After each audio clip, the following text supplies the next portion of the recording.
Hello YouTube, how you all doing today? My last two videos were showing you how to go about self-hosting your own DayZ server. If you missed those, I'd recommend that you check them out so you know exactly where we are. To complete my self-hosted DayZ server mini-series, we need to talk about updates. Now, this step took me a while, trial and error, you know the one. Yeah, you could try one of those DayZ scripts from GitHub, and I did. However, I never really had any lasting success with these.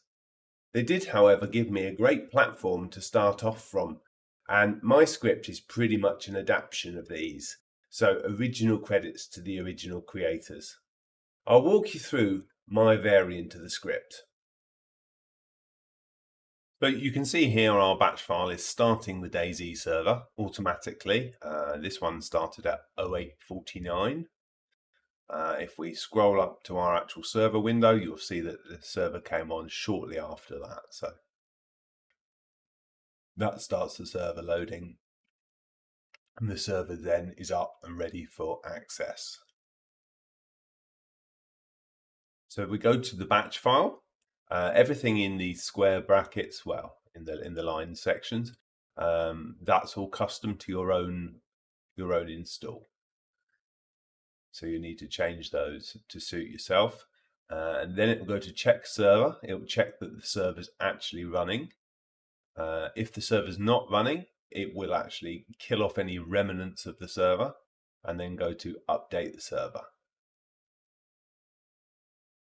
Updating the server in 3, 2, 1, and then that will actually update DayZ, the game itself. Once it's updated the game, it will go and update the mods. So it jumps down from there to here, and this will then go through and update every single mod that you have installed on your server. Once it's updated the mods, it'll go to start server. This is where I've got some copying to do because I copy over my important files just so that they don't get overwritten with any updates.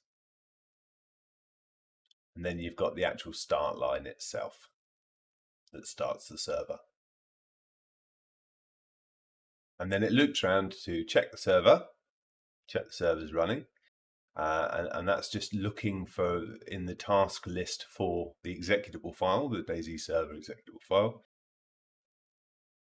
And then that will go to loop the server. So after a certain amount of time, it will recheck that the server's running, recheck that the server's running, and so on and so forth.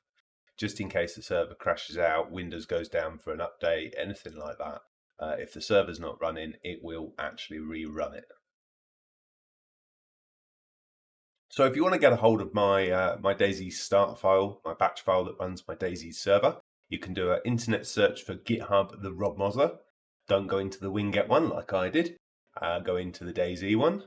And then basically, first of all, you're going to need to automate your server. So you're going to need Windows 10 or Windows 11 to log on automatically.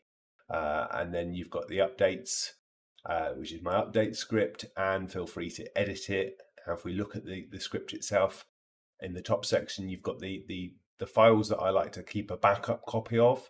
So, I mean, go ahead and do that yourself. Peace of mind and everything. Once you've made your backup files, you can delete that segment at the top. Then moving down to the line section, where obviously each of these is specific to your own install. So I've guided you there, and you can remove the lines with the edit once you're done. You may be running Beck as well. I'm not myself, but if you are, you obviously want to uncomment that line. And again, I've just put stars and I've put words so that you can see each part of the script and what you need to do. So I've tried my hardest to make it user friendly. I mean, it may look a bit daunting at first, but just take your time, go through it, you'll be fine. So you can highlight the whole thing, Control C, Control V, whatever, or you can download it from GitHub. And that'll get your server going. So hopefully guys, that should be all that you need now to self-host your own DayZ server with automated updates to boot. I've really enjoyed making my own DayZ server and I hope that you will too. If you found this mini-series informative, please would you hit the like button and consider subscribing to my channel please. It genuinely helps me out. Thanks for watching and I'll see you on the other side.